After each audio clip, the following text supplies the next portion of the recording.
And we are back. This is Reasonable Sanity Podcast. I am Ryan Token, and with us right now, we have a couple of excellent guests. First, we have author of book Not Effing Around, and just in general, self-help guru, Jeff Liesowitz. Welcome, Jeff. Hey there. How's it going? Thanks for having me on your show. Great. Thank you. And our other guest today is Dr. John McGrail. Dr. John McGrail is the author of the book, The Synthesis Effect, and he is a clinical hypnotherapist. And you can learn a lot about him at hypnotherapylosangeles.com. Thank you for being here, Doctor. Oh, my great pleasure. Thanks. Thanks. So I wanted to get you guys here today because I think it's important to help people. We're all coming out of this pandemic, and it's been crushing down on us, and we're all feeling, isolated at the same time overstressed. It's a weird combination. So if you guys don't mind, I'd say we help some people today. What do you say? Let's do it. Well, I'm sure we both are in agreement. That's what we do. All right. Great.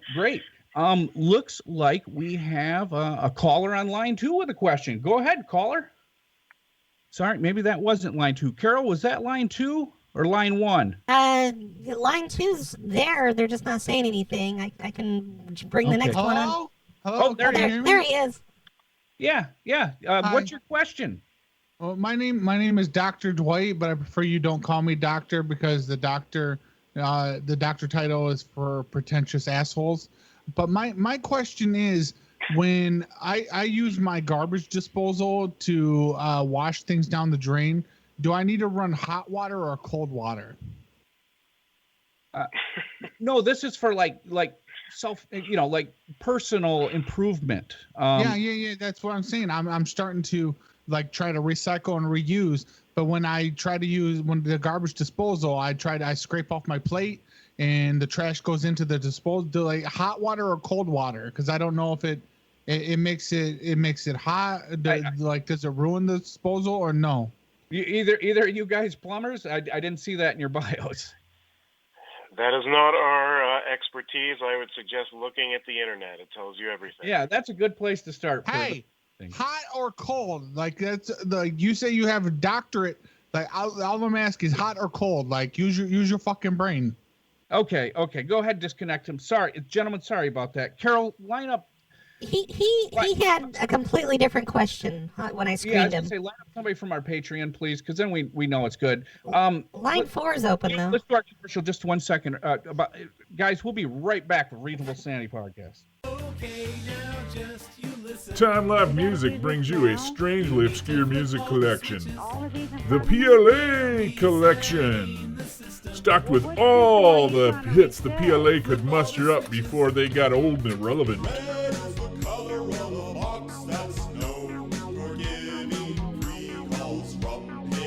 We bring you 69 hits for the low radio cost of just $4.20. Plus postage and stupid bitch fees. It's the best nerdcore party covers you can find and is not available in stores. To order your copy, go to meatspin.com. Again, that is me@spin.com. Go there, listen, and love the classics. The PLA Classics. And we are back. Reasonable Sanity Podcast. We're here today helping people. Hopefully we got a good person this time. It looks like line 4 has been cleared, Carol? Yeah, line 4 is ready. Okay, line 4. What's Hello? your question? Hi, I have a question for Dr. McGrim. Yes. Dr. McGrim, the hypno doctor. I was just curious if he was familiar with the hypnotherapeutic oath and whether hypnotherapy was in violation of that. Okay, I think, first of all, it's Dr. McGrail, but I think maybe you're referring to the Hippocratic Oath. Would that be? Well, like the hypnotherapy, yes. The HIPAA. Well, the HIPAA. And what is your question? I'm not quite sure I understand what you're asking. Like, how does that conflict with the whole hypno and hypna it's very confusing, like where one ends and the other begins. And if doing the hypnosis, is it like morally wrong to do that to like make people like me? Oh, okay. Well, first of all, we can't make anybody do anything. Hypnosis, and you have to understand, hypnosis is a natural state of consciousness. You do hypnosis every single day of your life. Oh my Anytime God, I you don't watch care. a good movie or a TV show. I don't Well, care. well, you may not. Okay. Well, there is no conflict. It's not immoral. I promise you. Okay, Fine. yeah, I've been hypnotized before. I've never seen a real issue with it. I'm not sure what Well, the callers. everybody experiences it. Yeah, everybody experiences hypnosis every day. It's a natural state of consciousness. We all do it.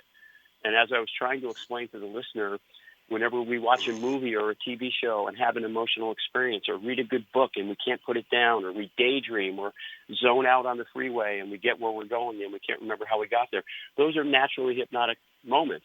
Hypnosis That's not the same. is simply That's a not state the of same. consciousness. It's not the same. Yeah, it absolutely is. I promise you. Well, yes, it is. And when we use hypnosis as a tool, because it creates an open, receptive state of mind, it helps us make the changes we want. But we can't make anybody do or think or say or feel anything they don't want to. So that's what you have to know. There's nothing immoral about hypnosis. I don't. Or hypnotherapy. I kind of get what you're saying, but I have been hypnotized to feel things and say things that I normally wouldn't. It literally has been used in court to get me off of my case. I beat yes. Well, it can't. I beat a really serious well, charge due to hypnosis. Well, I'm just giving you the science behind this. There is no way that you can make somebody do or think or say or feel anything they wouldn't normally do, think, say, or feel. Okay. That's all B-movie mythology. We got Jeff with us too, and Jeff, clearly you're not effing around. Your book says that. How do you feel about hypnosis, and is it a crime? It's a crime. Oh my It's God. not a crime. Everything the doctor is saying is completely true. Okay. I believe you. I've used it in court. It's pretty amazing. Looks like line one. Line one, go ahead. Oh, hey there. Yeah, good show today. Thanks. You got a question? Well, he's saying that you can't use hypnotism to make anyone do anything they don't want to do. What about those shows? Because I was kind of wanting to can you like make a girl just flash her boobs whenever you say a code word? Not unless she would flash. If she likes flashing her boobs, then sure, she'd be happy to do that. But you can't make her do it. Well, the hypnotism is going to make her like flashing her boobs, I think. Yeah, and also I don't that know where kind of you're goes getting against my stance on hypnosis, which is, see, I'll just be honest. I beat an armed robbery of a store charge because some guy hypnotized me and put me to go into the store. I normally don't rob anything, but he did do that, and I have court evidence. I can send you the transcripts. I mean, it's legitimately, you can make people do things that they didn't do. I mean, the judge seen it that way, at least. Well, it's good for you. The judge did, but the science behind it, and if you go to, we always talk about the internet. If you look at the internet, you will see that there is definitive proof that you cannot make someone do something they wouldn't normally do. So you had to have been suggestible to that behavior. I'm giving you So the then let me science, ask you sir, this. What nothing are more. you doing then? Just telling people something they would already do and not actually hypnotizing them? Well, no. What you have to understand is that we are naturally resistant to making change. The human brain has evolved to cling to the familiar tenaciously. So a lot of people want to make a change in their life. They want more self-confidence. Maybe they want to get rid of a bad habit. They want to feel better about themselves. They want better relationships, but they're stuck in these negative patterns. That's the way the human mind works. Hypnosis is like a wrench or a hammer. It's a tool that helps people. So maybe I have change in fantasies their about mind. robbing stores. Maybe deep down I have fantasies of robbing stores. I certainly can.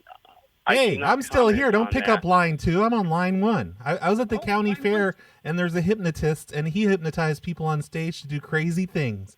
And they were just people from the audience. And I don't think they do all that crazy stuff at a county fair. That's true. I have seen that, like the balk like a chicken type of thing. Yeah. Yeah. These two are quacks. Oh my! I disconnected him. I'm so sorry about thanks. that. It looks like we got one on line 2. Let's go ahead and go to line 2. Line 2. Go ahead. Hi. So I've been listening to what the doctor machine has been saying, and I've been interested in mind rape for some time now. So are you saying that I can't willingly rape the mind with like hypnosis, like hypnofrog or anything like that, or? Doctor, I'm not sure you have to answer a question about rape. It's a question about mind rape. I know, but can you call it something different? I mean, just the word itself is sort of dirty. Okay, unwilling finger insertion. That's what I'm interested in. And can you do it without a willing participant? I can't understand the question. I'm afraid it's been very garbled. Can you translate that for me, please? What do you mean So I can't hear. You have a bad signal. You got a bad signal. So like, if I have somebody like say we're watching TV and like I whisper a key word in their ear, can they be mind raped without their willing consent with hypnosis? No, you cannot. It doesn't work that way at all. Don't tell me no. Don't tell me no. Don't tell me no like that. You got to use drugs if that's your goal. All right. Well, thanks, caller. I'm gonna go. Roofies. Yeah, I'm going to buy some roofies. Thanks. I got to let you go, caller. Okay. Well, gentlemen, I want to thank you guys for being on. Remember, Jeff Leutwitz, you can go to jeffandaround.com and he does complimentary Zoom consultations. And also, you can go to hypnotherapistlosangeles.com. And, and there you can actually get several free tickets to shows around Los Angeles if you come see them in person. So look forward to that if you're making any trips that way this summer. Thank you, gentlemen, for being on. Thank you. Thanks. That's what I was waiting for. A little bit of feedback. Just a little bit of feedback there, please. This has been Reasonable Sanity Podcast. Yeah. Good night, everyone. Jeff,